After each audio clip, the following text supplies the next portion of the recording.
여러분들이 먹은 그 음식이 정말 주님의 영의 양식이 되어서 주님으로 힘을 얻고 주님의 능력으로 살아가는 저와 여러분이 되길 간절히 소망합니다. 자, 오늘 말씀 짧게 여러분들과 함께 나누려고 하는데요. 누가복음 23장 44절부터 56절을 다 읽으면 시간이 지나니까 44절, 45절만 한번 보여주시죠. 저하고 한 절씩 44절, 45절만 교독하도록 하겠습니다. 44절 말씀 제가 읽습니다. 때가 제6시쯤 되어 해가 빛을 잃고 온 땅에 어둠이 임하여 제9시까지 계속하며 성소의 휘장이 한가운데가 찢어지더라. 아멘. 예, 44절 말씀 한번 보여주시죠. 44절 말씀에 주님이 십자가에 못 박혀 돌아가셨습니다. 6시쯤 돼요. 6을 더하면 됩니다. 그러면 우리 시간으로는 12시가 되겠죠. 정오입니다. 정오 12시가 되어 해가 빛을 잃고 온 땅에 어둠이 임하여 제9시까지 계속하며, 그러니까 오후 3시까지 어둠이 임했던 것을 볼 수 있습니다.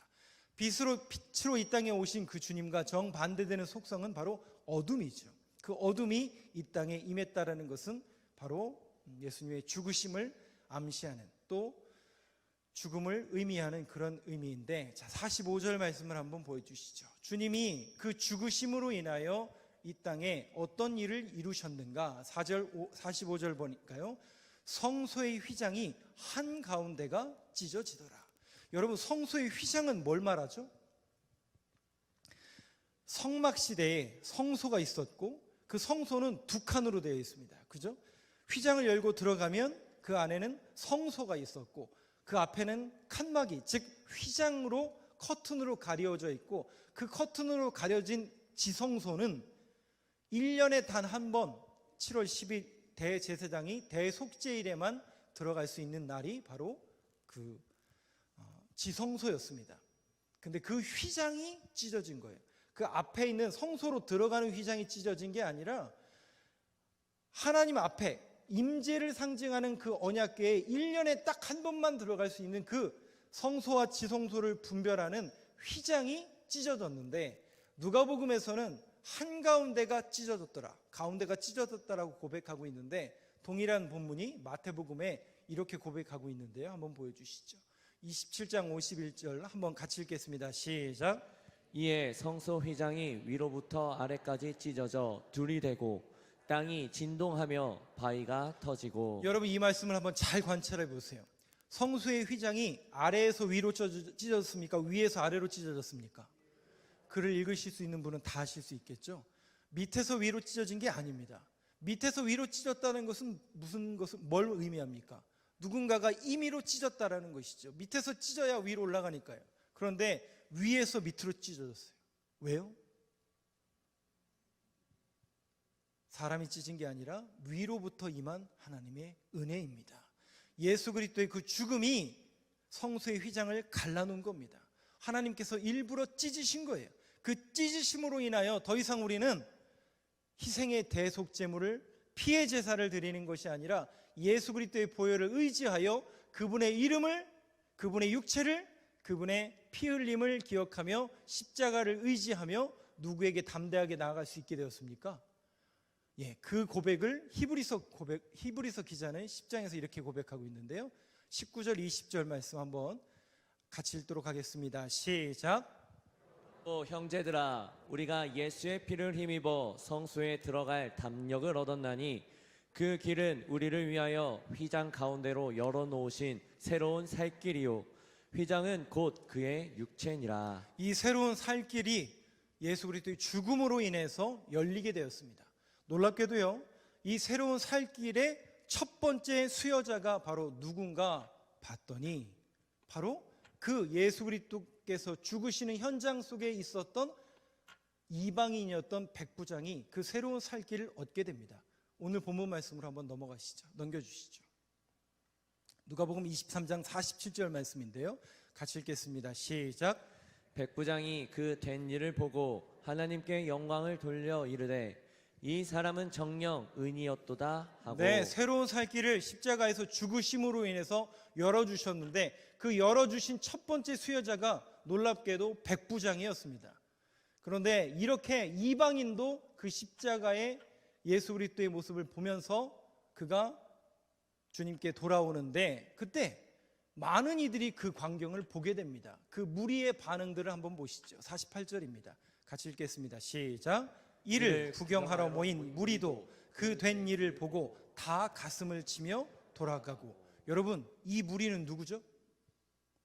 일주일 전에 종려주일에 호산나 호산나 다윗의 자손이여 우리를 구원하소서 그렇게 외쳤던 사람들이에요. 그리고 그들은 사흘 후에 어떻게 합니까? 저 예수를 십자가에 못 박으라고 소리쳤던 사람입니다. 그리고 이틀 후에 주님이 십자가에 달려 죽으셨을 때 그 광경을 보고 가슴을 치며 돌아가던 사람들입니다. 여러분, 성경에서 주님은 뭐라고 말씀하시냐면 우리에게 요구하시는 것은 무리가 되라는 요구를 하시지 않습니다. 무리는 다수입니다. 무리는 많은 사람들입니다. 그 많은 사람들, 많은 무리의 사람들은 항상 세상에 관심이 많아요. 세상의 소리에 관심이 많고요. 세상의 소동에 관심이 많고요. 세상의 소리에 늘 기웃거립니다. 그래서 이리 갔다 저리 갔다 줏대없이 갈팡질팡하며 자신의 이익만을 추구하며 여기 가면 조금 이익이 있을까? 아, 저쪽이래. 아니, 거기 아니래. 저기래. 우왕좌왕 갈팡질팡 이리 갔다 저리 갔다. 주님은 우리에게 명령하시기를 무리가 되라는 명령을 하신 적이 한 번도 없습니다. 사랑하는 성도 여러분, 저와 여러분은 예수님을 쫓아다니는 무리가 아니라 제자로 살아가길 간절히 소망합니다. 예수님을 따르는 그 제자는 언제나 소수였습니다. 그리고 그 소수는 언제나 예수 그리스도의 멍에를 메고 그 길을 묵묵히 걸어갔습니다. 우리 교회가 그렇게 묵묵히 걸어가는 교회가 되길 간절히 소망합니다. 저와 여러분들의 믿음과 그 소망의 발걸음이 주님만 바라보며 세상 소리에 연연하는 무리에 끼어서 아우성치고 소리치는 요동하는 그런 무리가 아니라 오직 예수 그리스도만을 바라보며 제자로서의 삶을 살아낼 수 있는 저와 여러분들의 모든 신앙과 그 걸음이 되길 간절히 소망합니다. 한 가지 또 넘겨주시죠. 우리가 한 가지 꼭 기억해야 될 사람을 보여드리겠습니다. 이 사건 속에서 그 다음 절 한번 보여주시죠. PPT 준비 혹시 안 됐나요, 목사님? 그 앞에 누가복음 23장 50절 51절에는 여러분 잘 아시는 아리마대 요셉이 등장을 하는데요. 그 내용 한번 같이 읽겠습니다. 시작. 공의 의원으로 선하고 의로운 요셉이라 하는 사람이 있으니 그들의 결의와 행사에 찬성하지 아니한 자라. 그는 유대인의 동네 아리마대 사람이요 하나님의 나라를 기다리는 자라. 누가복음에는 아리마대 사람 요셉이 이라는 사람이 예수님의 시체를 요구했습니다. 여러분 잘 아시죠? 그런데 누가복음에는 이 아리마대 사람 요셉만 등장해요. 그러면서 이 요셉은 어떤 사람이냐면 맨 마지막 줄에 하나님의 나라를 기다리던 사람이 이 요셉이었습니다. 그런데 요한복음에는 같은 본문에 또 한 명의 사람이 등장을 하죠. 여러분 잘 아시는 니고데모인데, 자, 요한복음 19장 38절을 한번 같이 읽겠습니다. 시작. 아리마대 사람 요셉은 예수의 제자이나 유대인이 두려워 그것을 숨기더니 2일 후에 빌라도에게 예수의 시체를 가져가기를 구하매 빌라도가 허락하는지라. 이에 가서 예수의 시체를 가져가니라. 네, 원래 아리마대 사람 요셉과 니고데모는 처음에는 예수의 제자라는 것을 밝히는 것을 두려워했습니다. 왜냐하면 이 사람들은 공회원이었어요. 우리로 말하면요, 정말 국회의원 정도 하는 엄청난 위치에 있었던 사람들입니다. 그런데 예수의 제자이고 예수를 쫓아다니는 무리라면 출교를 걱정해야 되기 때문에 그것을 밝히지 못했어요. 그런데 어느 날 그들에게 믿음이 생기고 예수 그리스도의 죽음에 모든 제자들은 뿔뿔이 흩어졌지만 담대하게 이 아리마대 사람 요셉과 니고데모가 시체를 요구합니다. 넘겨주시죠. 39절. 일찍이 예수께 밤에 찾아왔던 니고데모도, 그러니까 아리마대 사람 요셉만 구했던 게 아니라 니고데모도 같이 갑니다. 모략과 침향 섞은 것을 100리트라쯤 가지고 온지라. 넘겨주시죠. 52절 53절 같이 읽겠습니다. 시작. 그가 빌라도에게 가서 예수의 시체를 달라 하여 이에 내려 세마포로 싸고 아직 사람을 장사한 일이 없는 바위의 판 무덤에 넣어두니. 자, 이 장면을 통해서 여러분들과 제가 꼭 두 가지를 기억해야 됩니다. 뭐를 기억해야 되냐면 예수님이 죽었다는 얘기, 안 죽었다는 얘기예요. 죽은 증인이 있다는 얘기입니다. 그러니까 죽었다는 얘기, 안 죽었다는 얘기예요. 죽었다는 얘기입니다. 그래서 당시에 두 가지 오해가 있었어요. 무슨 오해가 있었냐면 첫 번째는 예수님이 잠깐 기절한 거다, 기절설이 있었습니다. 여러분들은 뭐 빙긋이 웃으시는 분도 있는데 그 당시는 이게 굉장한 신학적인 논쟁이었습니다. 예수님은 원래 죽을 수가 없는 분이기 때문에 잠깐 기절한 거다. 근데 52절 53절에 있는 것처럼 분명히 예수의 시체, 죽은 시체를 염했고, 우리로 말하면 염했고 무덤에 안치한, 그러니까 기절했다면 이게 시간이 걸리는 거잖아요. 그 무덤에 안치하기까지 잠깐 기절했다면 깨어났을 텐데 그럴 리 없다라는 것이죠. 죽었다라는 것을 정확하게 보여주며, 기절설, 또 어떤 이야기가 있었냐면 예수의 제자들이 시체를 가져갔다, 도둑질했다, 시체 도둑설이 실제적으로 있었습니다. 그런데 오늘 아리마대 요셉과 니고데모가 예수의 시체를 정확하게 장사하는 그 장면을 보여주면서 반드시 예수님은 죽었다라는 것을 보여드리고 있습니다. 그런데 저는 오늘 이 마지막에 저와 여러분들이 꼭 기억해야 될 모습은 뭐냐면, 아까 누가복음 23장 49절이었나요? 송목사님, 그 하나님의 나라를 구하던 자다. 아리마대 사람 요셉이 어떤 사람이었는가? 오늘 성경을 보니까요 이렇게 고백하고 있습니다. 이 아리마대 요셉은 공회의원으로 선하고 의로운 요셉이라 하는 사람이 있으니 그들의 결의와 행사에 찬성하지 아니한 자라. 그는 유대인의 동네 아리마대 사람이요 하나님의 나라를 뭐하는 사람이에요? 네, 이 사람도 두려웠어요. 예수님의 제자들처럼 도망가고 싶었을 거예요. 자신을 드러내면 출교를 당할지도 몰라요. 자신의 직업을 잃고요, 자신의 삶이 위태로울 수 있었어요.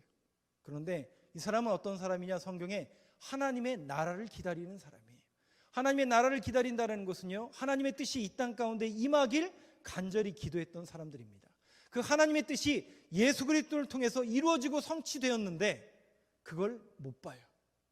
그런데 아리마대 사람 요셉과 니고데모는 처음에는 그들도 두려워서 못 봤는데 예수 그리스도의 죽음을 바라보면서 그 눈이 열린 겁니다.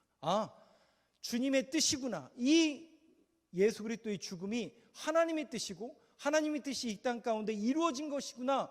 하나님의 나라를 기다리던 그들에게 그 믿음의 눈이 열린 거예요. 저는 오늘 이 밤에 저와 여러분들이 함께 오늘 제가 한 앞에서부터 계속 드린 말씀을 여러분들이 한번 곰곰이 생각해 보면서 이 밤에 한번 우리가 금요 심야 기도에 기도하며 나아갈 때, 주님은 무리가 되지 말고 제자로 우리를 부르신다는 이 명령 앞에 순종할 수 있는 믿음을 더하여 주옵소서. 아리마대 요셉처럼 하나님의 나라를 기다리는 하나님의 뜻이 우리 교회 가운데, 우리의 삶 속에, 우리의 인생 속에 임하여질 수 있도록 하나님 그 믿음에 순종하는 사람이 될 수 있도록 나를 사용하시고 나의 기도를 붙잡아 주옵소서. 그 간구와 그 기도를 이 밤에 함께 드리길 간절히 소망합니다. 그래서 정말 우리 교회가 하나님의 일을 하는 교회가 되길 간절히 소망합니다. 하나님의 뜻이 이루어지는 교회가 되길 간절히 소망합니다. 저와 여러분들의 삶 속에서 하나님의 뜻이 이루어지는 인생과 삶이 될 수 있도록 우리도 하나님의 나라를 기다리는 자로 쓰임받는 인생이 되게 하여 주옵소서. 이 믿음의 고백이 오늘 저와 여러분들의 고백이 되길 간절히 소망합니다.